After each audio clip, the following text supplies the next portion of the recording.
Good afternoon. Today we're going to be talking about Autism Awareness Month and Autism Acceptance Month and the difference between the two.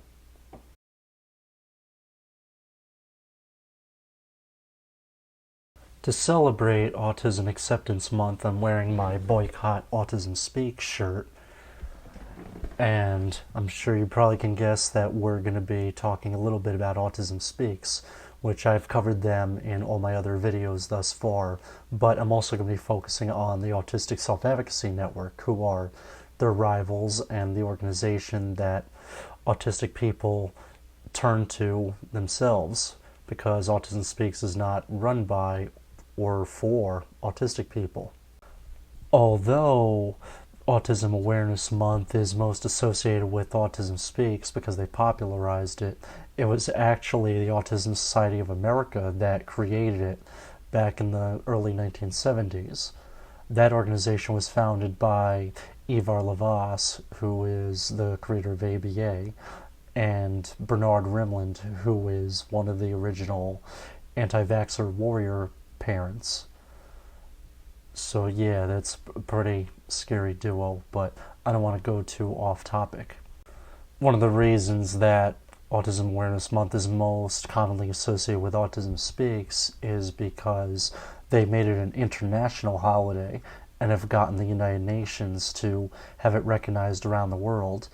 And in addition, they've been doing the Light Up Blue campaign, which I covered in the first video that I talk about Autism Speaks, and that's where they light blue lights around different landmarks around the world. In response, autistic people have created Autism Acceptance Month, and instead of lighting up blue, we light it up red instead. I actually have a tattoo of it right here, because I think awareness is just not enough. What we need is acceptance. Thankfully, autism acceptance is actually gaining a little bit of traction, because for the past couple of years, the Rhode Island State House has lit up their building red and gold in support of autism acceptance. And that's amazing, and other government buildings and landmarks should follow in their footsteps and take note. If you want to get the full scope of how intense Autism Speaks' awareness, or what I prefer to call be-awareness campaigns entail, just watch that first video on my channel where I talk about why you should boycott Autism Speaks, because a lot of their be-awareness campaigns just paints autism as a monster and something that needs to be cured and eradicated, and autistic people do not like that at all. And ASAN has actually protested against Autism Speaks in the past, and I'm going to show you a little clip from a video where the Ohio State University chapter of ASAN protests against a walk for Autism Speaks. Autism Speaks is focusing on curing autism, not being able to live with it, not integrating autistics. 2 years ago, I very naively came to Autism Speaks to walk for autism, until I learned that I was a disease that needed to be cured. Right. Autistic rights are human rights. Autistic rights are human rights. Autistic rights are human rights. Autistic rights are human rights. Autistic rights are human rights. Autistic rights are human rights. Autistic rights are human rights. Autistic rights are human rights. Really that stupid? Autistic rights are for human rights! Stupid! Those representations aren't true. And so I got passionate about this topic because so many people are misinformed. Okay. Is there anything else you'd like to say? They're people, not puzzles. Human rights. Autistic rights are human rights. Autistic rights are human rights. Autistic rights are human rights. Autistic rights are human rights. Autistic rights are human rights. Huh? Thanks. Thank you. I appreciate people telling me I'm wasting my time. Autistic rights are human rights. Autistic rights are human rights. Autistic rights are human rights. I appreciate your willingness to appear in that piece. I don't know whether you got a copy of it, but it's now all over my district. There's 15,000 copies of it out there, and you're all heroes. So Thank we really you. appreciate it. Yeah. Discriminate. 2, 4, 6, 8. Autism speaks discriminate. 2, 4, 6, 8. Autism speaks discriminate. Autism speaks discriminate. Absolutely. Because 2, 4, 6, 8. Autism speaks discriminate. autism speaks needs to listen. Autism speaks needs to listen. Autism speaks needs to listen. Autism speaks needs to listen. Autism speaks needs to listen. Autism speaks needs to listen. Autism speaks needs to listen. Keep my puzzle. Needs to listen. Autism speaks needs to listen. Autism speaks needs to listen. Autism speaks needs to listen. Autism speaks needs to listen. Autism speaks needs to listen. Just look at how aggressive those neurotypical walkers are towards autistic people. They go to a walk to support autistic people, but yet they'll curse at and get aggressive with the very people that they claim to be trying to help. There's actually more to the story, because one of the protesters that was there that day, Melanie Yurgu, wrote a blog post about it, and I'm going to share an excerpt about it with you. Just a trigger warning, as it is violent. On Sunday, October 10th, I joined forces with a dozen individuals and protested the Autism Speaks Walk for Autism at Ohio State. We faced 18,000 walkers, several of whom screamed at us, berated us, tried to exact physical harm upon us. One walker had to be physically restrained by a friend and a walk official. And at another point, a car full of walkers swerved at our faculty advisor in a mock attempt to hit her, and they drove off laughing. If you're going to go as far as to attack autistic people and almost run them over, you really don't care about autistic people. I don't want to hear any ifs, ands, or buts. That is just unacceptable. If you're at a walk to support autistic people, you need to be able to accept their feedback, and if you don't like it, move on.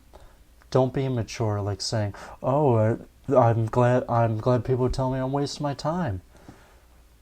Okay, well, people make mistakes. I'm sure a lot of those walkers had good intentions. They just wanted to help their kids, although they don't know that a lot of that money actually gets funneled into research for causes and into their executives' pockets, but that's besides the point. The point is, if you claim to help autistic people and you attack and persecute the very people you claim to represent, then you're a hypocrite. That's the best word to define it as. It's hypocritical. I'm thinking that those walkers who got hostile were trying to go to the walk for their kids who were probably high support needs and non-speaking. But those autistics deserve the exact same rights as the rest of us do. My advocacy work, a lot of it is with those types of autistic people in mind, because very often they're underrepresented and not really talked about. And there's nothing wrong with talking about it and being open about it, but you also need to do it in a very humane way where they have agency and they are still treated as sovereign people with their own desires and rights. Too often the media misses the mark in painting those people as monsters when they're not. I have friends who can't talk and need iPads to communicate and need help getting dressed and such, and they have a lot to say, but a lot of people don't give them the credit that they deserve. And when it comes to autism acceptance, it's not just about low support needs people. It's about the high support needs people too, especially them, especially since they're a lot more prone to abuse by being stuffed in institutions and them not being able to speak. A lot of times they're treated like babies, or that they don't have humanity. But they are human, and nobody, and I repeat, nobody, is going to convince me otherwise. Now, if you thought that this attitude of Autism Speaks and their followers towards the Autistic Self-Advocacy Network and just opponents of theirs in general, that this was just an isolated incident, think again, because In the documentary Citizen Autistic, which is about the Autistic Self-Advocacy Network and their fight against Autism Speaks, Zoe Gross, their advocacy director, actually talks about an instance where she was basically, they were trying to shun her away from the walk and trying to convince her to leave, but she didn't back down. Here's the clip. And we had a little table that we had our flyers on, and immediately the regional director of Autism Speaks, based in LA, comes up to us and says, "You have to leave." And we said, "Oh, this is a public park, you know, why do we have to leave?" And he said, "We had vendors pay in advance to be here." You know, there were vendors like people who do autism services advertising their services, and he said the vendors paid to be here, so if you want to be here you have to pay too. And I think he wanted us to believe that it was illegal for us to be there, you know, without actually directly lying to us. He was trying to trick us into thinking that. So eventually we said to him, "Is it illegal for us to be here in this public park with a small table and some flyers, or do you just not want us to? Are you threatening to have us arrested, or are you just asking us to go?" And he said, "I'm asking you to go." And I said, "We refuse to go, there's nothing more to talk about." So he left. Police came. They said, "What are you doing here?" We said, "We're handing out flyers, and we have some signs. Look, would you like to see our signs? Would you like to read our flyers?" And we weren't doing anything illegal, of course. We were standing in a public park with a table and some pieces of paper. And you had a permit to protest. We did have a permit to protest. I had filled out a permit with the San Jose Police Department. I had it with me. I showed it to the Autism Speaks regional director. I showed it to the police. They examined it. They gave it back to me. They said, "You're doing nothing illegal. Just don't threaten anyone or block anyone's path." I said, "We're not here to hurt anyone. We just want to have our voice heard." They left. But I really feel like when protesters show up at these things, you know, Autism Speaks, whose slogan, by the way, is "It's time to listen." Instead of listening to what we have to say, they try and intimidate us into leaving, and they try to silence our opinions because they don't want people to know that, essentially, that there are other options. They don't want people to know that there's other groups out there doing advocacy work for autism, and that some of them are run by autistic people who are angry about the way Autism Speaks does its business. That was quite amazing what she did. That interview, which I saw a couple years ago, is actually what got me to not really make eye contact with the camera, as you notice her doing, because it's just very natural for me. But anyway, yeah, Autism Speaks will do everything they can to intimidate their critics and make them afraid. What kind of an advocacy organization is that? Especially for something like autism. That's why Autism Speaks needs to be run by autistic people and not neurotypicals who think they know what's best for us. That's why the awareness that they spout is not enough. It needs to be dominated by acceptance, because acceptance promotes action. I'm going to close out the video with a quote from Cassian Sibley, who wrote an article for the Autistic Self-Advocacy Network in 2012. Acceptance requires facing that which makes you uncomfortable about us, thinking about why it makes you uncomfortable, and confronting any prejudice at the root of that discomfort. To accept us is to make a conscious effort to overcome that prejudice, to recognize that your discomfort with our differences is far more your problem to overcome than ours. Acceptance and awareness come from vastly different mindsets. Awareness seeks to highlight how other we are and emphasizes the differences and distance between our ways of being. Acceptance looks at commonalities we share at the strength inherent in diversity. Those who seek awareness ultimately have the goal of bridging the gap by making us more like them. They're aware that we are the problem, and they are aware that the onus is on us to be fixed. Awareness is all about the problems and the difficulties, usually as experienced by the neurotypical majority of folks who are wanting to make everyone know.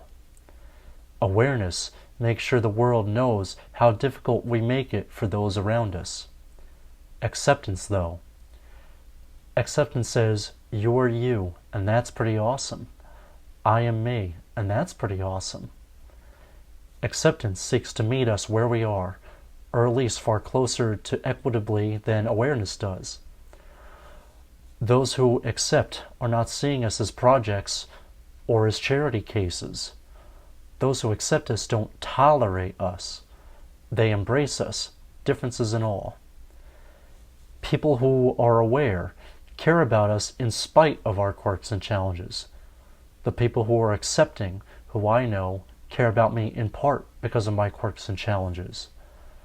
They recognize that you cannot exercise my difficulties and oddities without excising a large part of the whole package that is me. I couldn't have said it better myself. All of the material that I used for this video was also discussed in an article that is published on the Neurodiversity News website, so I'll list that among the list of resources in the description down below. Well, there you have it. I hope that this shorter video format is a little bit easier to digest. If you have any ideas of things you'd like me to cover, definitely please leave a comment down below. And if you'd like to see more material, definitely please like and subscribe. Thank you, and you have a great day.